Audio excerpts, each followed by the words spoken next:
Praise lord.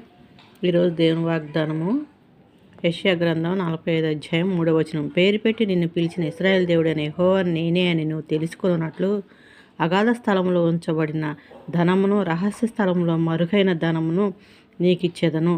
దేవుని నామానికి మహిమ కలుగునుగాక. ఆమేన్. ప్రార్థన. యేసయ్యా, ఈ దినం మమ్మల్ని జ్ఞాపకం చేసుకున్నందుకు వందనాలు చెల్లించుకుంటున్నాం ప్రభా. ఇదిగో మాకున్న ప్రతి అవసరతను ప్రభా నీ ఐశ్వర్యం చొప్పున తీరుస్తున్నాం.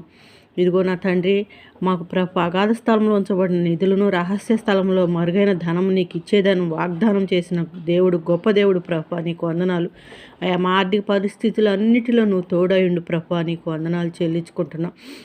మమ్మల్ని జ్ఞాపకం చేసుకో ప్రభా. నీ ఆత్మతో నింపి ప్రభా, నీ పరిశుద్ధాత్మ శక్తి ప్రభా, బలమును మాకు దయచేయమని అడుగుతూ సతి పరిశుద్ధమైన అతినంతో అడిగి వేడుకుంటున్నాను తండ్రి. ఆమేన్. దేవుడు ఈరోజు ప్రభు మనతో మాట్లాడుతున్నాడు. ఏ విషయంలో భయపడకుండా నేనున్నాను, మీకు తోడై ఉన్నాను, మీకు కావాల్సిన ప్రతి అవసరం తీరుస్తున్నాను సెలవిస్తున్నాడు. దేవుని నామానికే మహిమ. Please subscribe.